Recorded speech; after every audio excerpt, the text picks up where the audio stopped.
Et là, nous avons une espèce de feuilleton de masse pour l'été, dont qui est historiquement une saloperie et quelque chose qui est contraire à toute la réalité historique, qui est fait par un type dont on va rappeler le nom, qui est pas... Je m'appelle Nicolas Cuche et je suis le réalisateur et le co-créateur scénariste de cette série. On plonge dans un vrai univers et pour moi, faire un film au Moyen-Âge, c'était comme faire un film de science-fiction. C'était exactement la même chose en fait. Je suis pas là pour donner une leçon d'histoire aux spectateurs. Face à ces critiques, le producteur de la série justifie le contenu d'Inquisitio au nom de la fiction. Certains parlent aussi d'une série un peu sombre et violente. Sombre parce que l'histoire l'est, violente pas plus que ça. Et évidemment, il y a des scènes de torture. Et évidemment, quand la peste se répand, on peut pas dire que c'est une balade exotique. C'est pas un catholique non plus, hein, voilà, mais il a dû toucher du gros pognon pour faire cette merde. Il a d'ailleurs revendiqué l'absurdité historique du truc, mais c'était pas son problème. Mais comment dirais-je, le fil rouge de cette série, c'est de systématiquement montrer le catholicisme comme une religion d'abrutis, de haine, effectivement les élites religieuses comme des fanatiques sanguinaires. Bourreau, commençons.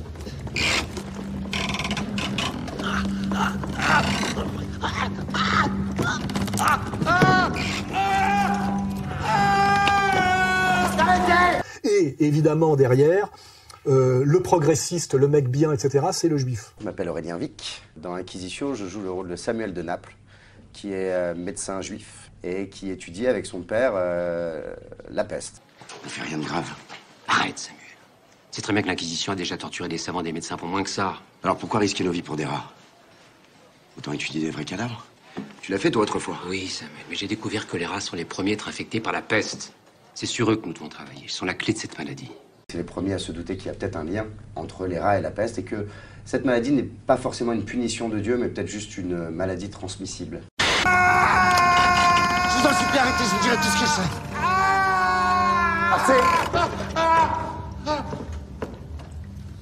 As-tu accouché une chrétienne par les voies non naturelles? Il m'avait défendu de le faire. As-tu oui ou non accouché une chrétienne par les voies non naturelles? Oui. Il ment. Tu as donc ouvert le ventre de la femme le clos. Ensuite, j'ai sorti l'enfant. Ce n'est pas ce que je veux savoir, Samuel le Juif. L'abbé Thuillard a été crucifié dans son église en flammes à 2 pas de là. Je le savais pas. Mensonge. Le clos t'a vu courir vers l'église et y entrer. Le clos était sourd. Il m'a même accusé d'avoir changé son garçon en fille. Peut-être, mais c'est un bon chrétien. Ta parole de juif n'a aucune valeur contre la sienne.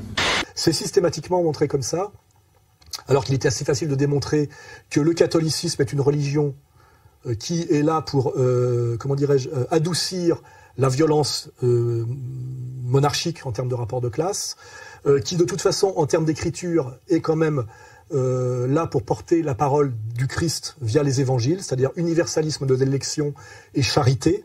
Bon, après, quelle que soit l'instrumentalisation historico-politique d'une religion, les fondamentaux du catholicisme sont les fondamentaux les plus sains en termes, je dirais, de droits de l'homme, d'égalitarisme, de charité, etc., etc. C'est assez vérifiable. Alors que le judaïsme, une fois de plus, c'est l'inverse. Hein. C'est dans l'Ancien Testament le suprémacisme racial, la purification ethnique, la haine de l'autre, comme le rappelle très bien Jean Solaire, et dans le Talmud, la haine du Christ, de son message, le refus de l'universalisme, de la généralisation de l'élection, le refus de la charité, la haine du goy, le mépris du goy, la manipulation du goy, l'exploitation du goy, etc.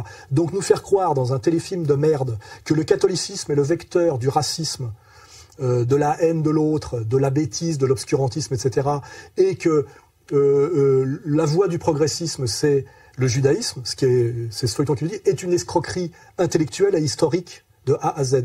Et je rappelle quand même, en France, la majorité du peuple français est encore catholique, ce qu'on appelle le catholicisme culturel, mais c'est plus pratiquant, et que cette série télé passée sur la chaîne nationale, sur la 2, payée avec notre argent, est là pour insulter finalement le peuple de France dans ses fondamentaux, qui est comment dirais-je, sa sensibilité chrétienne et catholique. C'est parce que le français a cette sensibilité chrétienne et catholique qu'il est aussi complaisant et gentil avec le juif. Il ne faut pas oublier. La lutte contre l'antisémitisme ne passe pas par par les valeurs du judaïsme, parce que si on connaissait les valeurs profondes du judaïsme, il n'y aurait pas cette sympathie. La gentillesse, philosémite passe non pas par l'admiration pour le judaïsme, mais tout simplement par la charité chrétienne et la gentillesse chrétienne et la douceur chrétienne et catholique. Donc détruire finalement le substrat catholique français, c'est aussi dangereux à terme. Parce que si le français est aussi complaisant avec sa minorité dominante juive, c'est parce qu'il est catholique fondamentalement. Il ne faut pas l'oublier. Hein. Donc, il est pour moi intolérable, insupportable, stupide et dangereux à terme que le service public fasse de la propagande anti-catholique, systématique et rabique, et en montrant quelque chose d'entièrement faux, qui est de faire croire que le judaïsme est le progressisme contre l'obscurantisme catholique. C'est effectivement exactement l'inverse. Le judaïsme talmudique est un obscurantisme intégral, tous les grands intellectuels juifs du 19e siècle le disent, on s'appuie là-dessus sur les livres que nous vendons nous-mêmes, Israël Shaak et Bernard Lazare, hein. Et la voie vers la lumière, c'est le catholicisme. Si la France a pu être la nation qui a vu émerger les droits de l'homme et l'humanisme tel que nous l'entendons, c'est-à-dire ce qui commence par Montaigne, puis Pascal, puis Rousseau, pour arriver finalement aux valeurs universelles humanistes, c'est parce que la France est un pays qui a deux mamelles au niveau épistémologique, le logos grec et la charité chrétienne.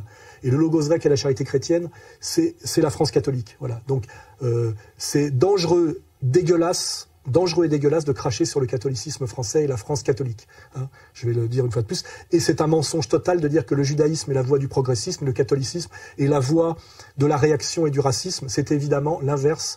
Ce que Dieudonné, qui s'appelle pas Dieudonné par hasard, a parfaitement compris aujourd'hui. Et donc je dis aux Français qui sont catholiques, il n'y a de Français que le catholicisme, soyez fiers d'être des catholiques, c'est parce que c'est par la France qu'est passé l'humanisme qui a amené aux droits de l'homme totalement retourné et dévoyé par l'empire judéo-protestant américain. Et l'origine de l'humanisme, c'est le catholicisme français. Hein. Il suffit de regarder l'histoire intellectuelle et littéraire de l'Europe entre le XIIIe siècle et le XIXe siècle. Hein, voilà. Et c'est pas Maïmonide. Et ceux qui veulent m'emmerder, s'ils me font chier, je ferai lire des extraits du livre des égarés de Maïmonide qui trône dans les bibliothèques de toutes nos élites, de Badinter, etc. Vous pouvez vérifier. Hein, ils ont tous les œuvres complètes de Maïmonide et vous allez comparer les évangiles au livre des égarés de Maïmonide et vous allez voir qui est obscurantiste, qui est progressiste, qui est droit de l'homiste et qui ne l'est pas. Hein, voilà. Donc arrêtez de nous prendre pour des imbéciles, arrêtez de nous insulter, arrêtez d'insulter la France très catholique et arrêtez de nous faire passer le judaïsme pour le vecteur de la lumière et le catholicisme pour l'obscurité. C'est évidemment l'inverse, y compris d'ailleurs dans le Code noir pour ceux qui s'y intéressent. Hein. C'est encore un autre sujet sur lequel nous viendrons.